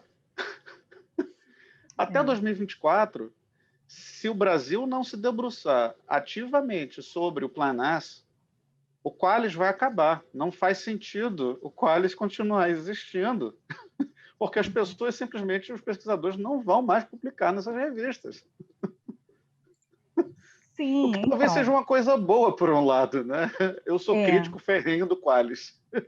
sim, então, mas o que eu estava querendo dizer é que essa sensibilização toda no Instituto, ela é muito, assim, desafiadora, porque, ao mesmo tempo, o IBQM é uma instituição que tem uma regularidade em publicação, de publicação em revistas de alto impacto, que rotineiramente tem recurso, né, para pagar os APCs, os alunos são incentivados, a gente tem uma avaliação que é muito voltada para isso, mas, ao mesmo tempo, a gente é um instituto que é crítico em relação, quer dizer, olhando pela perspectiva dos professores que vêm discutindo isso um pouco mais e se envolvendo um pouco mais com essa discussão. Eu fico pensando como é que a gente lida com esse desafio para os alunos de uma forma geral, né? A gente está agora com uma nova edição da CPG e você vai fazer parte dela, né? Então, são várias questões ao longo a participar, contribuindo com bancas e participação em bancas, como você já vem fazendo, né? Não, Então eu acho que assim a gente tem um grande desafio de como que a gente lida. A gente tem essa discussão no plano reflexivo, né? Tem ações objetivas, o próprio manifesto que você está tocando, assim, que eu acho que é muito importante.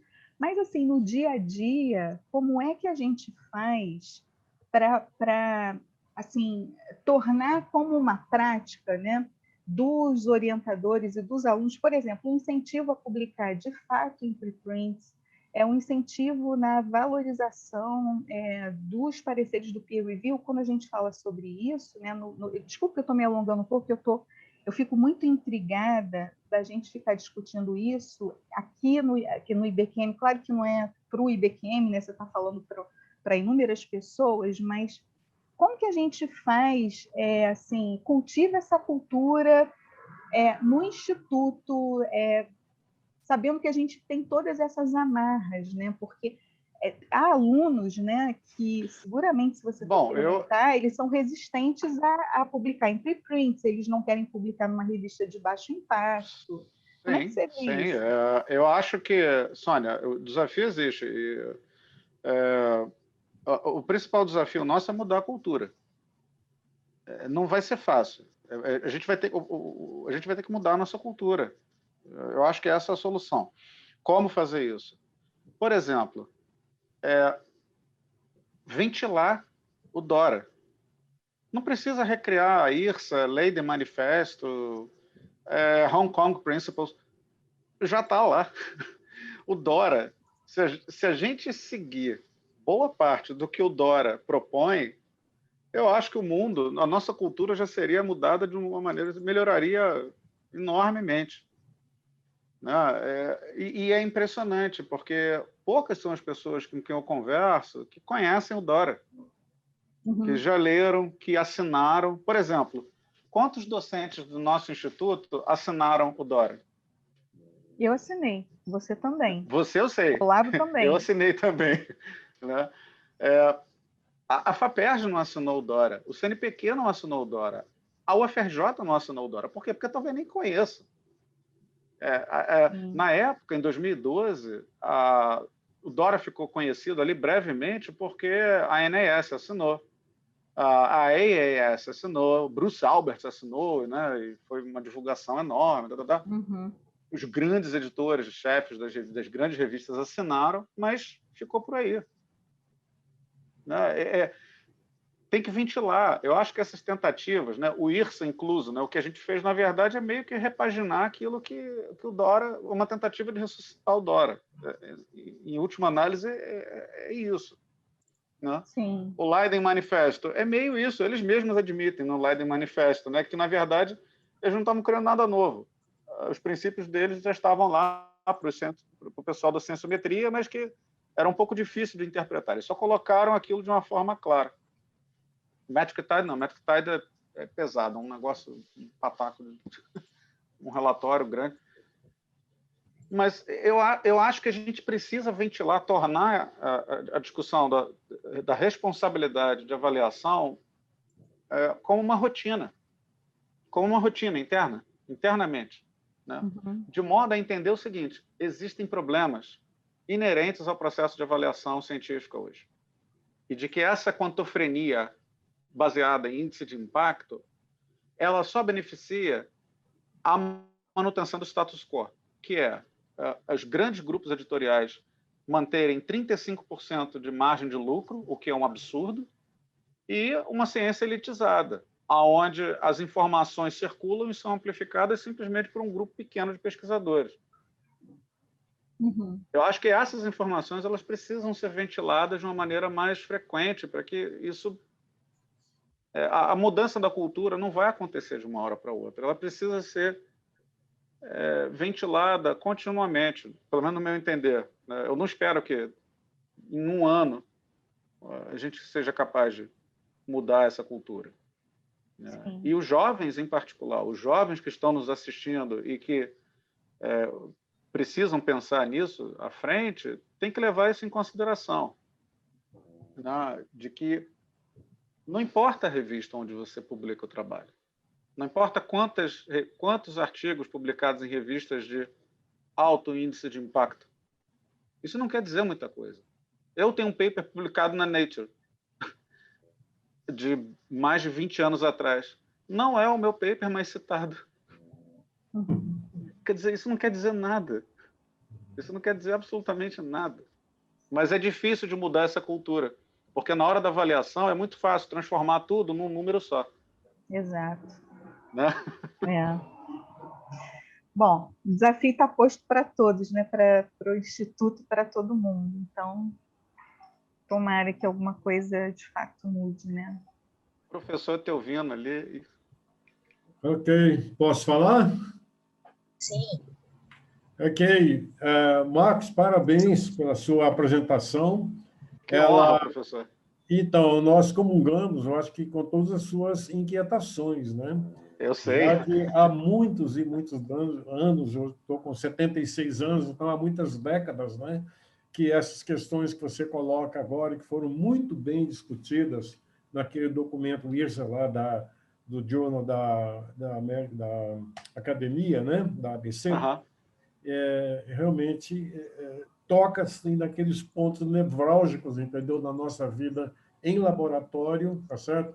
E extrapola até também para as questões econômicas, né? Por exemplo, a gente faz essencialmente pesquisa básica e todo o trabalho que a gente faz, toda a nossa competência intelectual, as nossas descobertas, né, são incorporadas depois, tá certo? No patenteamento de produtos que vão para as prateleiras de mercado, da farmácia, tá certo?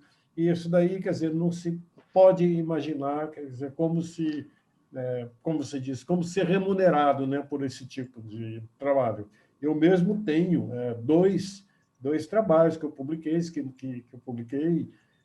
e que foram incorporados em patentes que estão no mercado, rendendo bastante dinheiro, né?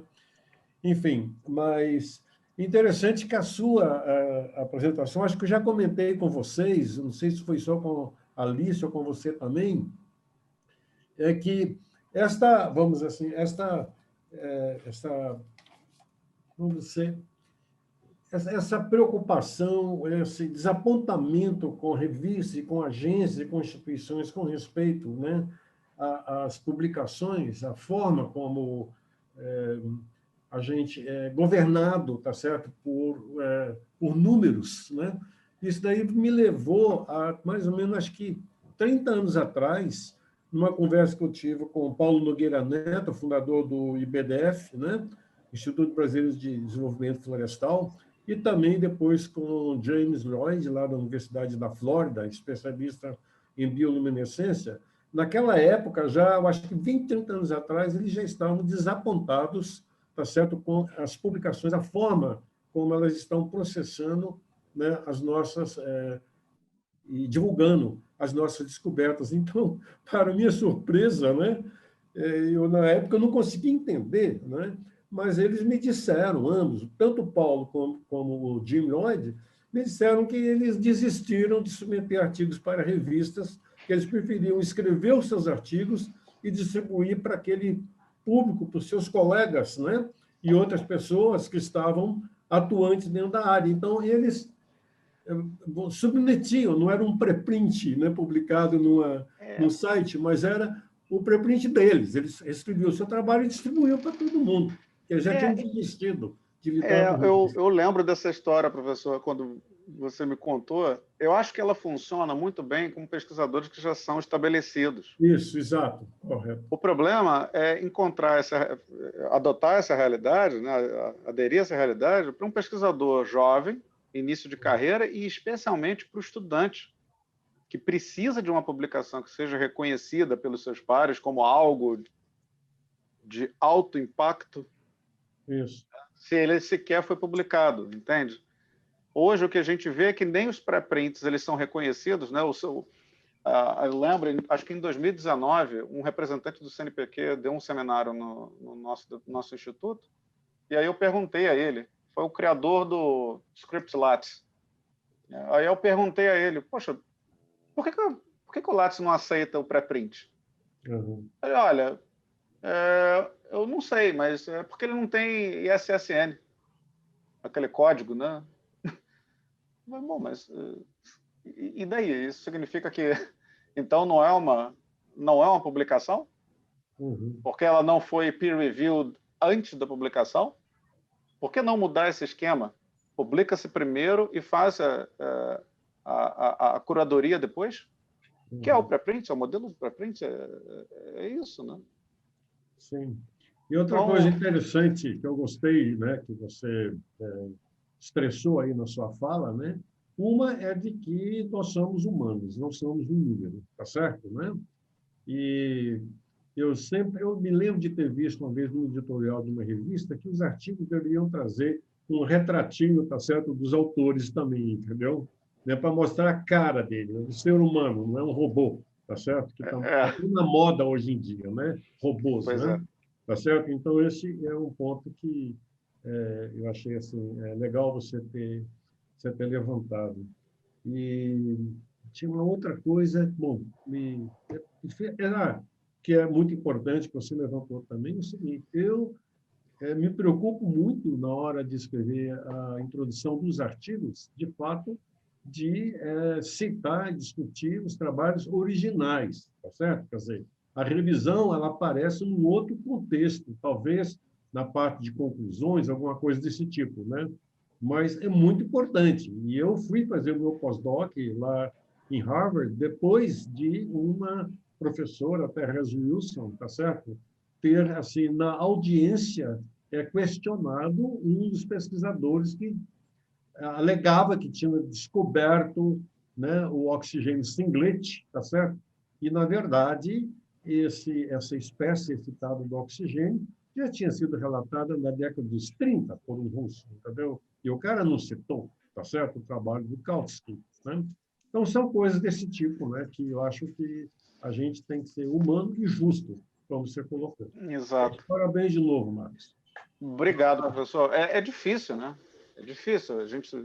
Muitas vezes é difícil acompanhar o fio da história, né? E saber como que o conhecimento evoluiu ao longo do tempo. Mas eu acho que, ao mesmo tempo que é desafiador, isso traz uma recompensa que é colocar o conhecimento sob a perspectiva histórica, traz um sentido lógico.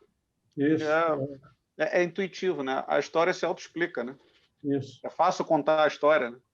É isso. A gente, o pessoal que aprendeu, né, com o professor Leopoldo Demeis aqui na bioquímica, né? a chamada redescoberta, né? Quando a gente dava aula com ele, né? O nosso grande mestre, Leopoldo. Né? A gente aprender contando história, né? É isso, né?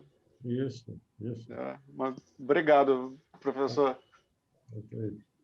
Obrigado a você, Marcos. Um grande abraço.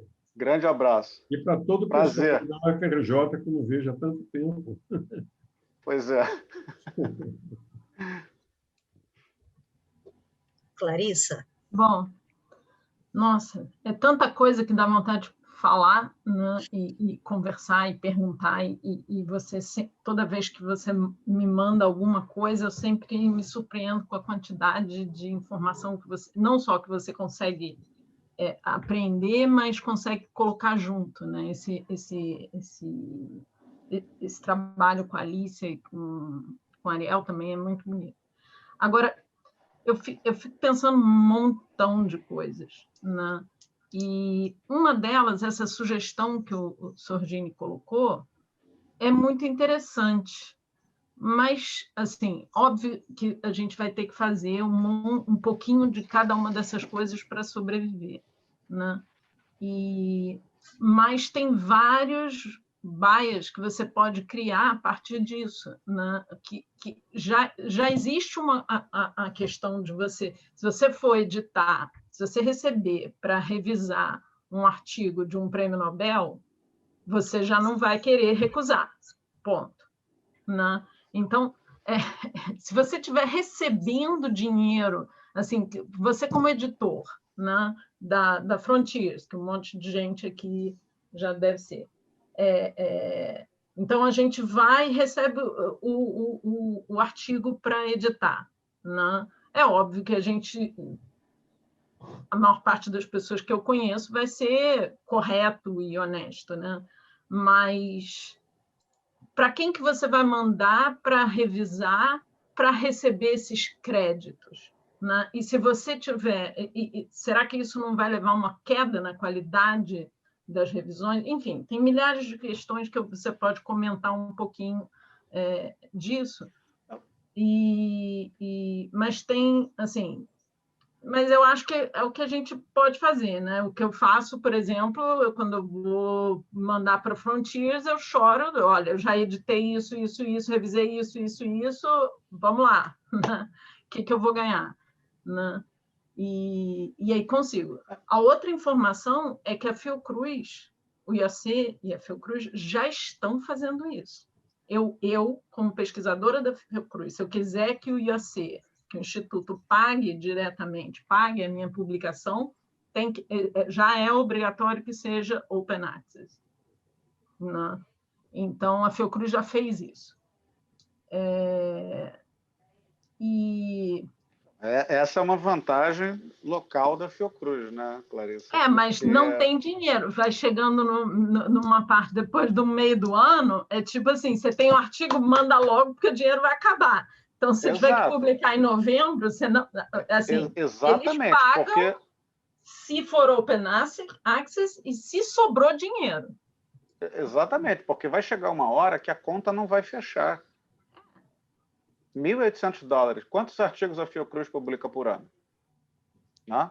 Quanto que vai custar para a Fiocruz, do orçamento da Fiocruz, manter $1.800 por paper publicado? Isso equivale ao orçamento que a Fiocruz recebe? Provavelmente não. Não. Provavelmente essa conta não vai. Uma parte dando um chute. Vai sair de projeto também. Não? Enfim. Exato. Não, a gente não está muito melhor, porque está um pouco melhor, com certeza, mas do que as universidades, algumas universidades. Agora, a outra questão que você falou, que você não gosta da CAPES,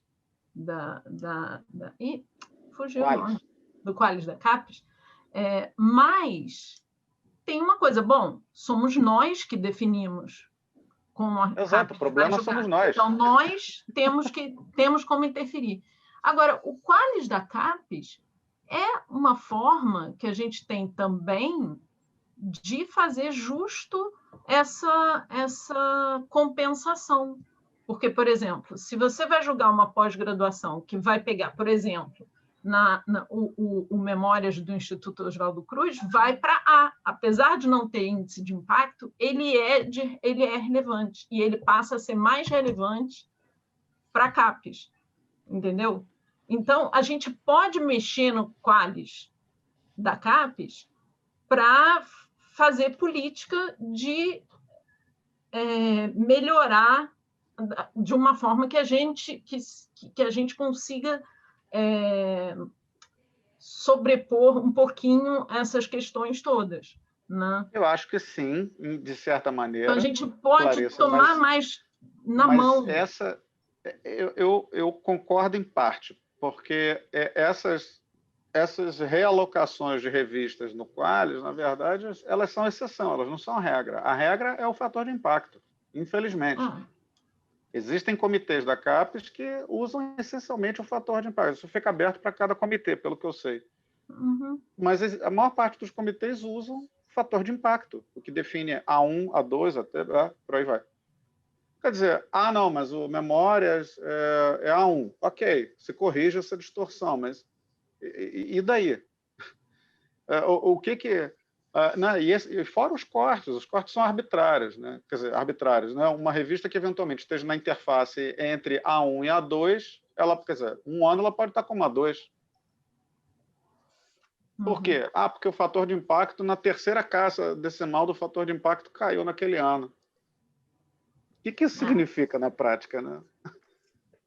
Eu acho que assim, a gente tem que usar o QALYS, mas não condicionar cegamente.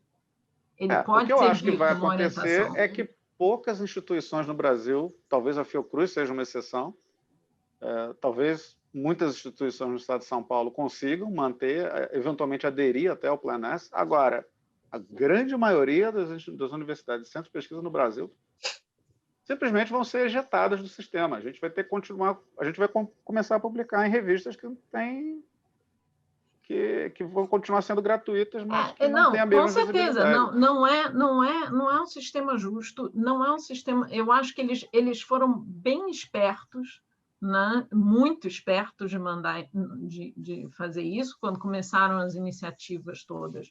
O Sci-Hub, por exemplo, o Sci-Hub perde função quando começa com tudo Open Access e eles já garantiram o pagamento, né? Na publicação. Não tem mais a questão de estar publicado e aí você tem que correr atrás do pagamento da assinatura. A revista já está garantida de início, né? Já está na fonte garantida. E enquanto que antes, há muito tempo atrás, né? Assim, não muito tempo atrás, quando tinha muito menos artigos abertos, também não tinha grandes dificuldades de você escrever para um autor e pedir um artigo. Né? Exato, exatamente.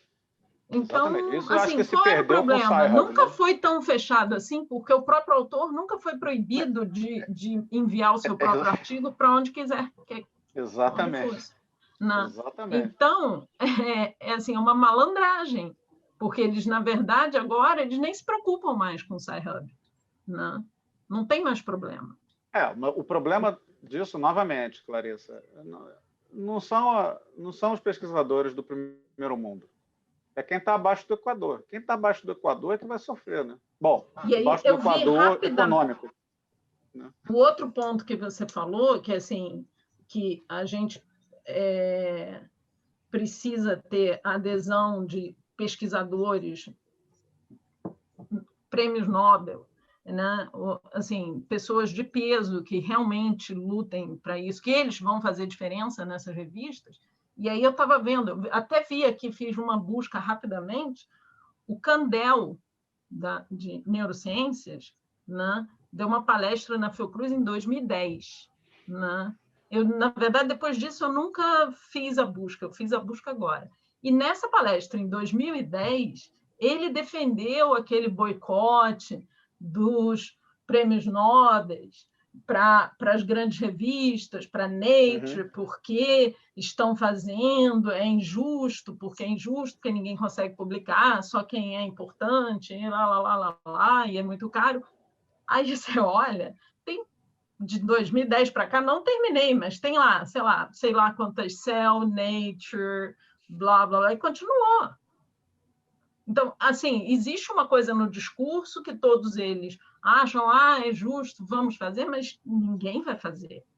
E assim, para a gente, a gente não vai fazer mesmo, porque se qualquer um daqui tiver a chance de, não, tem um trabalho aqui que pode ser aceito na Cell ou na Nature, você vai mandar e você vai fazer o que for possível para conseguir pagar, para conseguir publicar, né?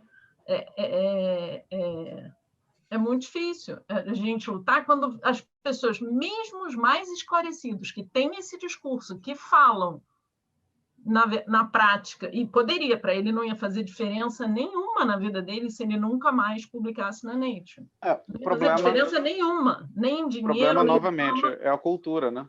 É mudar a cultura. Né? Eu acho que depende de cada um de nós.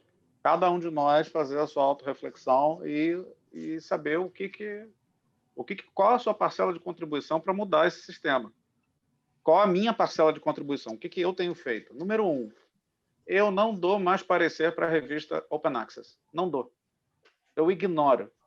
Eu não dou parecer para a revista. Nem está participando de edição, nada. Não, eu ignoro. Eu não dou parecer para essas revistas. Ponto. PLOS ONE. Dei um monte de parecer para PLOS. Não dou mais. Não adianta mandar. Eu não dou mais parecer. Eu não quero contribuir para esse sistema. Frontiers, nada. De jeito nenhum. Não dou parecer para a Frontiers, até porque a Frontiers foi um dos grupos editoriais que impulsionou o Plan-S. Tem documentação sobre isso disponível na internet, inclusive. Não dou parecer. MDPI, não dou parecer para MDPI. Se publicar nessas revistas, eu vou pedir full waiver e só aceito publicação, né? Só consigo publicar se eu tiver o full waiver. Se não tiver, eu não submeto. Já passei por experiências recentes e negociei. Falei, só vou submeter se eu tiver full waiver. Se eu não tiver, eu não vou. Então, são pequenas. Outra, esquecer revistas de top tier. Eu não acredito mais nesse sistema de índice de impacto. Esse sistema está podre até a medula. Né? E isso só ajuda essa quantofrenia, ela só vai ajudar os grandes grupos editoriais. Por que a Nature, e a Lancet e a Cell lançaram 60 journals dentro do seu logo? Prestígio, né? Dinheiro. Eu não quero fazer parte disso. São iniciativas individuais. O problema é que as revistas que eu gosto de publicar, que eu gostaria de continuar publicando, elas vão se tornar... JBC já é Delced. JBC para mim foi uma decepção completa. Acabou. Eu jamais ia imaginar que o JBC fosse aderir ao Plan-S. E aderiu. Não, ele não é mais independente, ele é da Elsevier. Ele é da Elsevier, exato. Para mim foi uma decepção enorme. A BBA virar uma revista... Agora... Open Access, qual é a dificuldade? Eu estava discutindo outro dia aqui em casa com eles. Qual é a dificuldade que a gente teria? Bom, tem muita, né? Mas será que é possível a gente manter uma meta utópica da gente pegar e fazer do bioarchives, de um archives da vida, uma base de dados, fazer a nossa publicação? E a gente, por exemplo, eu estou editando para Frontiers, estou revisando para Frontiers, estou fazendo tudo isso. Eu podia estar fazendo isso para o Archives. Why not? Só tem um problema aí. O problema é o seguinte, para a nossa realidade brasileira. Não, o problema agora é que eu não consigo projeto nenhum, né? Não, a questão não é nem essa. A questão é que você não consegue lançar os seus papers depositados no bioarchives, você não consegue sequer depositar no LATE, porque o LATE não aceita. Eles são invisíveis. Você não consegue lançar eles ali. Portanto, isso é fácil acabou, né? da gente modificar. Não é tão impossível assim. O que vai ser mais difícil de vencer é a estrutura e a capacidade de divulgação e de isso que o Bechara falou, de mandar para os amigos, né? se você pega, publica no bioRxiv, as revistas, por exemplo, elas têm uma promoção do teu artigo. Elas põem, elas divulgam os números, ficam mandando e-mails para as pessoas. Você não tem essa capacidade, isso tem um custo. Mas hoje a gente tem isso aqui, né? Sim, mas isso fácil, também né? Tem isso, tem Instagram. Mas como é que você vai fazer com que aquela pessoa lá de Yale, sei lá, da China, leia o seu trabalho? Como é que você chega em pessoas que você não conhece que existem? Siga elas nas redes sociais. É o que essas revistas fazem. É a mesma questão. Elas têm um mecanismo de atração de leitores. Você pode mandar para todas as pessoas que você conhece, mas tem gente que é importante ver o teu trabalho que você não conhece. Sim. Que você quer chegar nessas pessoas também. Sim, mas aí vai... Eu vejo isso, Clarissa, como uma forma de usar as redes sociais e capilarizar. As pessoas vão capilarizando e vão entrando o trabalho vai se espalhando. Eu acho que aí a gente tem... Não, eu sou totalmente a favor, mas a gente tem que trabalhar em como capilarizar e como fazer uma divulgação que seja justa, que não acabe na mesma injustiça de que é o artigo do Candel, eu vou ler. Quem é? Marcuse Oliveira? Não sei quem é. Né? Vou ler os artigos do Candel, do Friedman, do não sei quem, entendeu? Não vou... Isabela? Não vou ler. Né? Então, assim, como é que a gente vai vencer isso? Clarissa, Marcuz, desculpa interromper, é que a gente está chegando aqui no limite de horário e ainda tem uma pessoa com a mão levantada aqui. Desculpa. Imagina, desculpa mesmo. eu interromper, imagina. Obrigado, isso. Eu acho que tem uma pessoa com a mão levantada, eu acho que é o Marcos Sorgini, mas eu acho que é um erro, que ele já falou e não abaixou a mão. Oi, gente. Não, é ele de novo. Só, Marcos, rapidinho, antes de você começar, só vou pedir para você ser breve, porque a gente está no limite de horário. Tá. Não, eu ia fazer alguns comentários baseados basicamente, ótimo, nas respostas, nas perguntas e respostas. Eu concordo com a Clarissa em algumas coisas. Uma coisa que, assim, é muito difícil a gente modificar o esquema de waiver das revistas. Mas não é difícil a gente modificar, incluir, por exemplo, um artigo do bioRxiv no Lattes, que são pessoas que são...